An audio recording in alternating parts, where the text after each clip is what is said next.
네, 안녕하십니까. 저는 빅밸류 연구소장 맡고 있는 구름입니다. 네.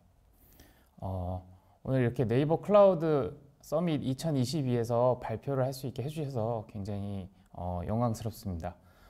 저희는 공간 데이터를 다루는 회사이고요. 이제 전국에 있는 다양한 공간 데이터를 바탕으로 AI 기술을 결합해서 다양한 서비스들을 제공하고 있습니다. 그러다 보니 이제 데이터 양이 많아지고 이 데이터를 관리하는 데 굉장히 힘들어서 다양한 클라우드 서비스를 기존에 이용을 했었고, 최근에는 네이버 클라우드와 협업을 통해서 기존에 사용하던 다양한 이제 클라우드 서비스들을 네이버 클라우드로 옮기게 되었고, 이 과정을 통해서 특히 저희는 국내 이제 공공 데이터들을 좀 많이 활용하다 보니까 국내 공공 데이터를 공급하는 기관 중에 이제 해외 클라우드에서 연동이 좀 안 되던 부분들이 굉장히 많았는데, 이런 부분들이 다 해소가 되면서 저희 서비스가 한층 업그레이드 될 수 있는 기회를 얻게 되었습니다. 그래서 오늘 이 서밋에서 저희 공간 데이터를 기반으로 한 AI 로빅이라는 서비스를 발표해서 설명을 드리도록 하겠습니다. 네, 저희는 이제 공간 데이터를 활용해서 상권 분석을 하는 기술에 대해서 설명드리겠습니다. 저희 빅밸류라는 회사는 먼저 2015년에 설립을 해서 공공 데이터가 개방이 되는 과정에서 그 공공 데이터를 활용해서 국내에서는 없었던 인공지능 시세라는 서비스를 최초로 만들어서 서비스하게 되었습니다. 인공지능 시세는 이제는 많이 대중화가 되어서 현재는 다양한 금융기관에서 담보대출의 기준으로까지 활용할 수 있게 되었고요.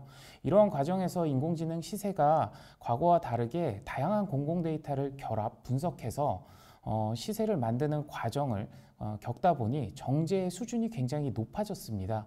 그래서 단순하게 이제 데이터만의 정제가 아니라 다양한 데이터들이 연결됐을 때 그 연결 결과물 간에 서로 어떤 중첩이라든가 서로 다른 오류가 발생하지 않는 부분까지 정제 가공이 이루어지다 보니까 AI가 학습하기에 굉장히 좋은 공간 데이터들이 형성이 되었고, 저희는 이런 인공지능 시세 외에 다른 분야에서도 어떻게 하면은 이 데이터를 사용할 수 있지 않을까? 그리고 다양한 AI 분석 기술들을 공간적으로 도입할 수 있지 않을까? 고민을 하게 되었습니다. 그래서 많은 기업들을 만나고 많은 산업들을 만나면서 유통과 물류, F&B라든가 아니면 프랜차이즈 쪽에서 저희 데이터를 활용했을 때 상권을 분석할 수 있지 않을까라는 고민을 하게 되었고요. 그래서 다양한 기업들과 결합해서 분석 연구를 통해 가지고 현재 상권 분석 시스템을 AI 기반으로 제공을 하고 있습니다. 그래서 오늘은 이 상권 분석 시스템에 대해서 AI 기반으로 어떻게 분석을 하는지 설명을 드리도록 하겠습니다. 우선 우리가 상권이라고 하면 기본적으로 누구나 같은 생각을 할 수 있습니다. 상권은 뭐지? 라고 생각을 했을 때 어떤 상가의 주소가 있다고 하면 그 상가의 주소를 바탕으로 저희는 어느 영역까지가 나의 상권일까라고 먼저 생각을 할 수가 있습니다. 이렇게 상권의 범위가 지정되고 나면은 지정된 범위 안에서 저희가 고객이라고 생각하는 사람들을 카운트할 수 있습니다. 이렇게 카운트가 된 고객 수들은 거주 인구일 수도 있고요, 직장 인구일 수도 있고요, 유동 인구일 수도 있습니다. 이런 인구 수는 굉장히 많은 기관들에서 데이터를 제공하고 있기 때문에 이 데이터를 통해서 저희가 상권의 범위 안에 있는 고객 수를 충분히 카운트할 수 있고요. 이렇게 카운트된 고객 수에다가 저희가 추가적으로 한 사람당 우리는 얼마의 매출을 낼 수 있을까라는 고민을 할 수가 있습니다. 이 매출 데이터까지 곱해지게 되면 우리가 이 상권 안에서 가게를 냈을 때 우리는 얼마의 매출을 낼 수 있을 거야 라는 아주 기초적인 상권 분석을 계산할 수 있습니다. 그런데 여기 한 가지 더 추가를 하자면은 경쟁자들이 있을 수 있습니다. 같은 상권을 중첩되어 있는 경쟁자들이 있다면 우리가 온전하게 그 매출을 발생시킬 수가 없고 경쟁자들하고 나눠서 시장을 배분해야 되다 보니까 경쟁자의 수만큼 비율로 나눠서 저희가 상권을 이해할 수 있겠죠. 그렇다고 하면 저희는 상권을 분석하는 데 있어서 굉장히 단순한 공식을 만들어낼 수 있습니다.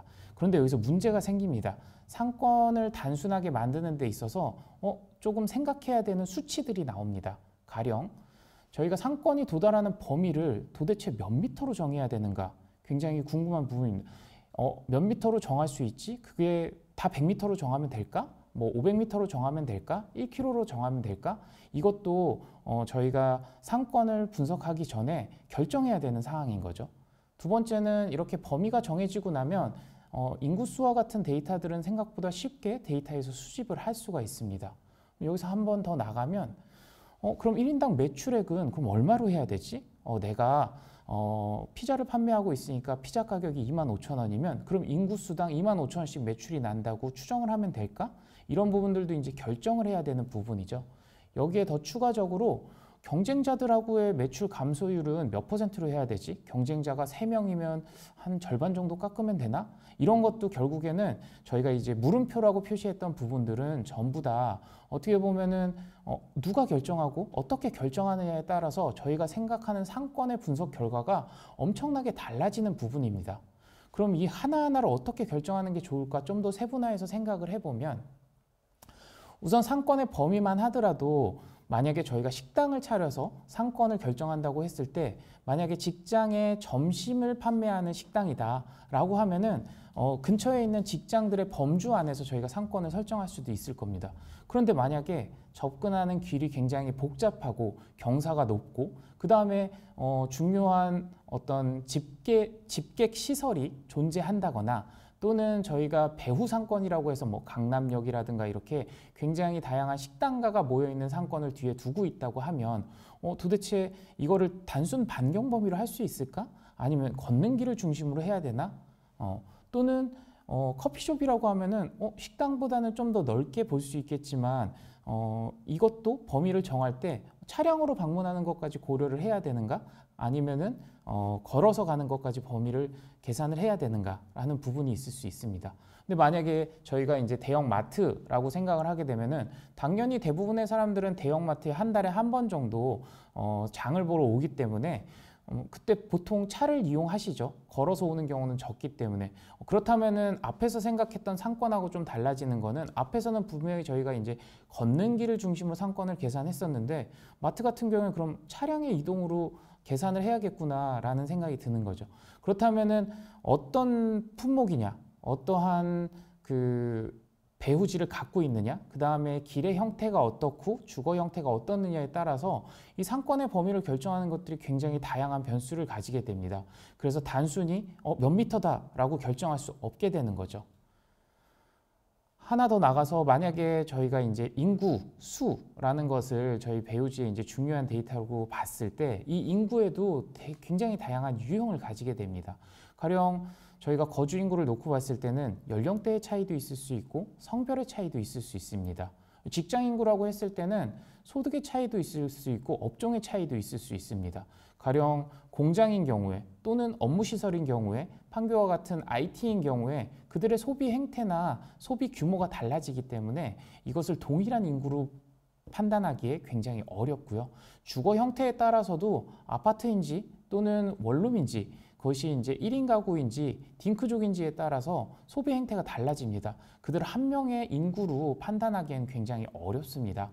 보시면 지금 20세 이하의 서울에 있는 분포를 보시면 20세 이하, 20대, 그리고 30대, 40대, 50대, 60대, 그리고 70대의 인구 분포가 완전히 달라집니다. 그래서 같은 서울이라 하더라도 배후지에 저희가 인구가 100명이 있다? 라고 했을 때 지역마다 그 100명의 분포도 다르고요. 그 다음에 직장 인구가 100명이 있다 했을 때도 그 100명의 행태가 다릅니다.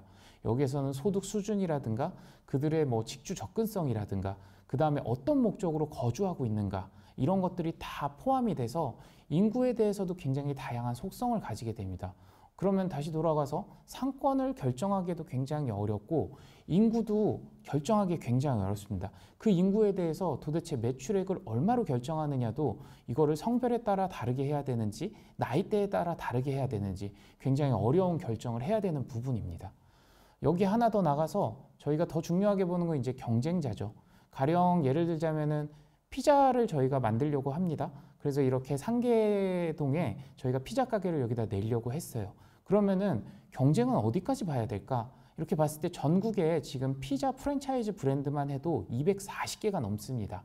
이 240개 브랜드를 전부 경쟁자로 보게 되면은 도대체 그 경쟁자를 어디까지 카운트해야 되지? 라는 부분을 결정하기가 굉장히 어려워집니다. 가령 저희가 전국에 300개 이상의 매장을 가진 피자 프랜차이즈만 표시를 한다고 하면은 이렇게 많은 프랜차이즈들이 표시가 되게 되고요. 여기서 더 나가서 그럼 모든 프랜차이즈를 다 표시해보자 라고 하면은 정말 많은 프랜차이즈가 표시가 됩니다. 근데 여기서 한 단계 더 나가 보면은 이런 프랜차이즈가 아닌 그냥 개인이 피자를 판매하고 있는 매장들은 경쟁으로 봐야 되는가? 그럼 그 경쟁의 강도는 어느 정도 봐야 되지? 그리고 또 피자라고 신고는 하지 않았지만 파스타를 파는 집인데 피자도 같이 팝니다.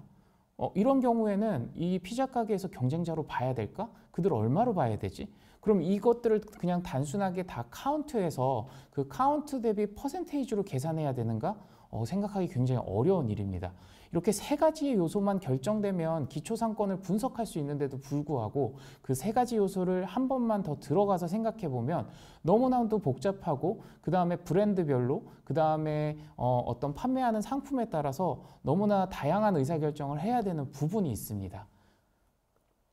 그래서 저희는 이러한 실제 상권을 분석하는 데 있어서 이 추정해야 되는 값이 너무 많다 보니까 이거를 어떻게 하면은 좀 더 단순하게 그 다음에 좀 더 명쾌하게 결정할 수 있을까에 대한 고민을 하게 되었고요. 이 고민은 저희가 아까 말씀드렸듯이 저희 공간 데이터를 활용할 수 있는 기업들을 만나면서 이 유통이라든가 이제 지역의 상권하고 지역의 상권에 어떤 물건을 판매한다든가 하는 거의 대부분의 브랜드들에서 동일한 문제점을 제기를 하셨습니다. 그래서 기존에 다양한 데이터들이 있지만 이 데이터만 가지고 내부에 있는 직원들이 판단을 하고 있으나 그 판단이 굉장히 주관적이고 그 다음에 그 판단이 계속적으로 바뀌기 때문에 이 트렌드를 계속 따라가면서 이 세 가지 요소를 정확하게 결정하기가 굉장히 어렵다라는 말씀들을 많이 주셨습니다. 그래서 저희는 이러한 고민들을 해결하기 위해서 AI 로빅이라는 새로운 솔루션을 제작을 하게 되었고요. 이 AI 로빅은 기본적으로 매출을 어느 정도 일으키고 있는 고객사들이 그 매출 데이터를 대부분 이제 포스라는 시스템을 통해서 담고 있습니다. 이 매출 데이터를 저희가 인공지능 시세를 낼 수 있을 정도로 아주 정제가 잘 된 공간 정보를 같이 결합해서 인공지능 알고리즘을 통해서 어떻게 하면 상권을 분석하고 데이터 기반으로 앞에 세 가지 내용들, 상권의 거리는 어떻게 결정하고 그 다음에 인구별 매출액은 어떻게 결정하고 그 다음에 세 번째는 경쟁자와의 경쟁 강도를 어떻게 결정해야 되는지를 데이터를 기반으로 추정할 수 있도록 만들었습니다. 제일 먼저 고객사랑 미팅을 했을 때 제일 문제가 된 것들은 매장에서 판매된 물건들이 실제로 어디에 거주하시는 분들이 구매한 건지 알 수 없다라는 게 제일 첫 번째 퀘스천이었습니다.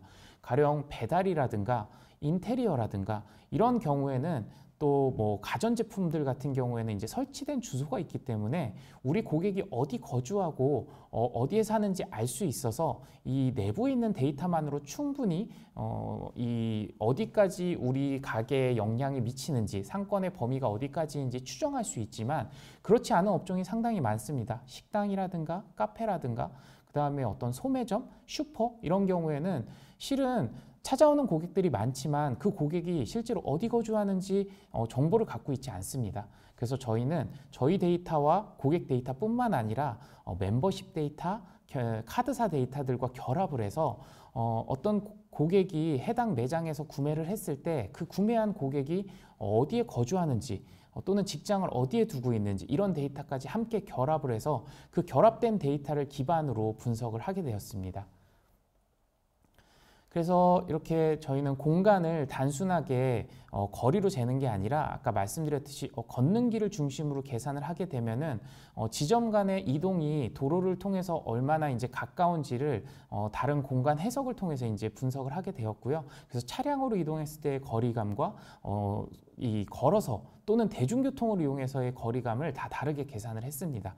그렇게 계산된 저희 내부의 이제 공간 형태에서 아까 말씀드렸듯이 이제 지점의 위치를 결정하고 해당 지점에서 발생된 매출액을 이 외부에 있는 데이터 혹은 이제 내부에 있는 데이터만으로 이렇게 다 매핑을 하게 되었습니다. 이 매핑을 하게 되면 우선 현실에 실제로 각 매장별로 어떻게 권역이 형성되어 있는지를 데이터로 볼 수가 있고요. 우리는 이 데이터를 학습을 통해서 이 데이터를 다시 추정하는 방향으로 학습 모델을 결정을 했습니다.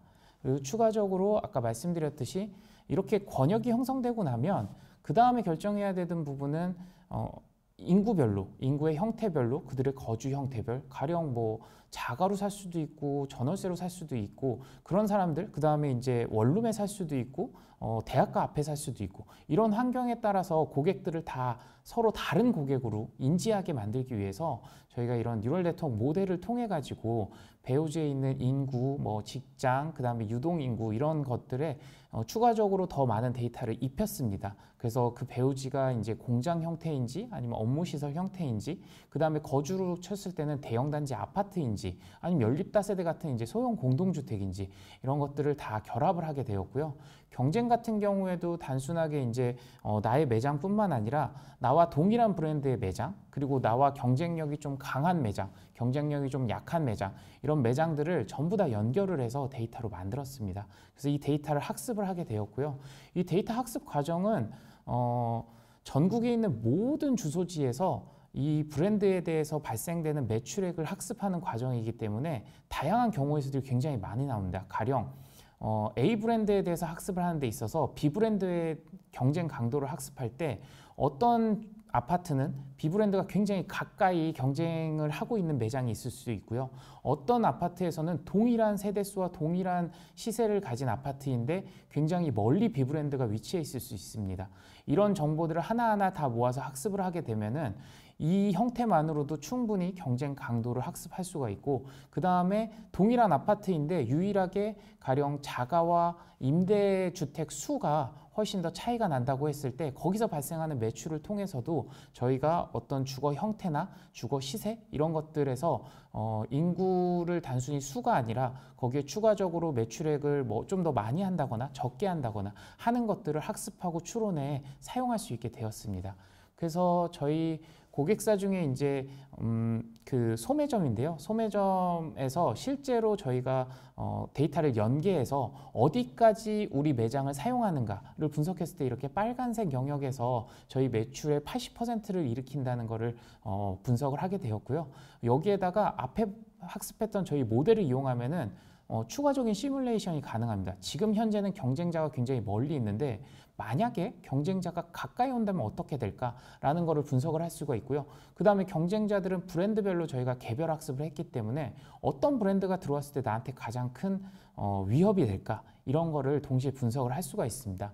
그래서 예를 들자면은 G사가 굉장히 가까운 한 골목 옆에 똑같은 소매점을 차렸다고 하면은 저희한테 지금 빨간색 영역에서 파란색으로 굉장히 많은 그 매출액이 줄어드는 것을 확인할 수가 있고요. 그 줄어듦이 전체적으로 이제 26.35%나 되는 매출액 감소를 일으킨다는 것을 확인할 수 있습니다. 이것이 이제 인공지능만 학습을 통해서 충분히 추론이 가능하고요.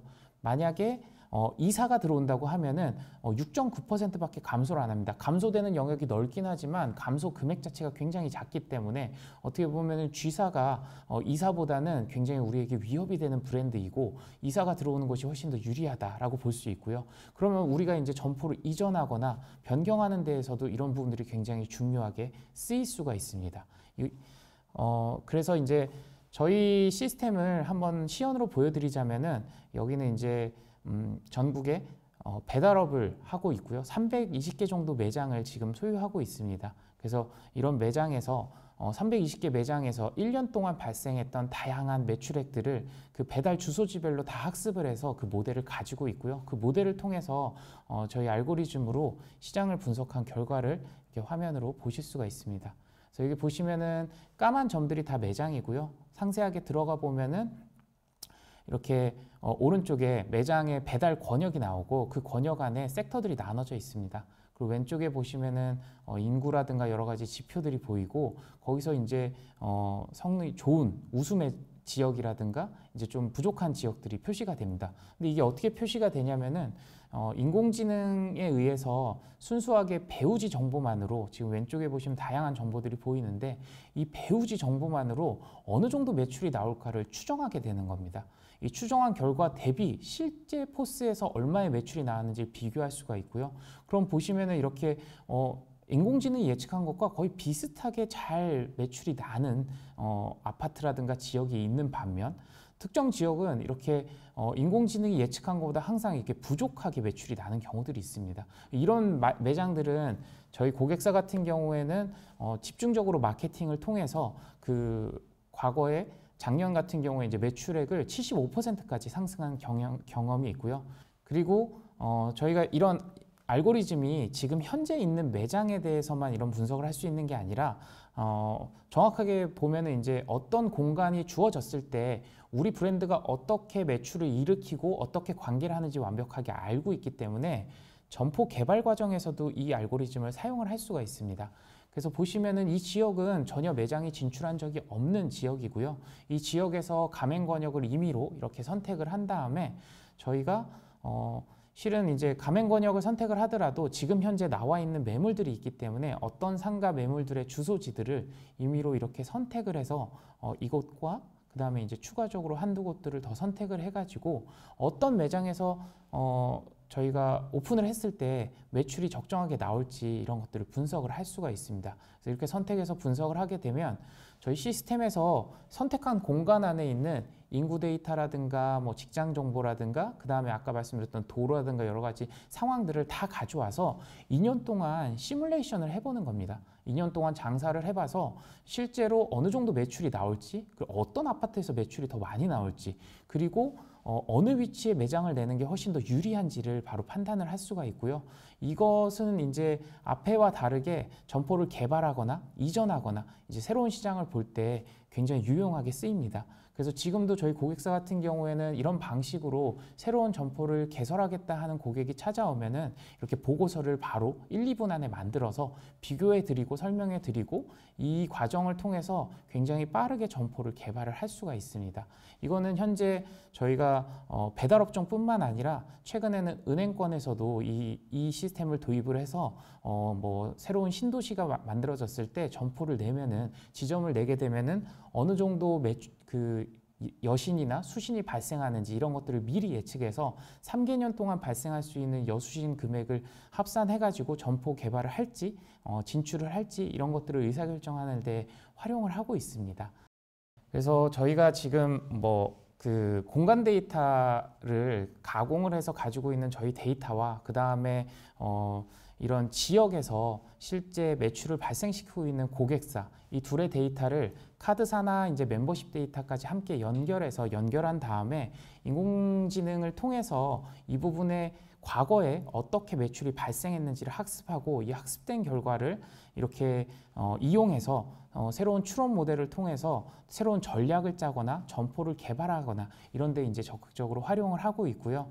이 과정에서 저희가 앞에서도 말씀드렸다시피 굉장히 많은 공공 데이터들을 실시간으로 긁어가지고 데일리로 긁어서 이런 분석들을 계속적으로 이루어지면서 가령 어떤 새로운 아파트가 생긴다거나 거기에 세대가 입주한다거나 이런 것들, 그 다음에 직장이 갑자기 옮겨가서 새로운 직장 인구들이 늘어난다거나 이런 것들이 굉장히 실시간으로 반영이 돼야지만 이 본사에서 이런 브랜드들이 각 지점별로 어떻게 전략을 수립해야 되고 어떤 상품들을 전시해야 되는지 이런 것들을 결정을 할 수가 있습니다. 그래서 이런 과정에서 저희가 네이버 클라우드를 이용해서 국내에 있는 데이터들을 실시간으로 긁고 그 다음에 그 데이터들을 빠르게 연계해 가지고 제공할 수 있게끔 되었고요.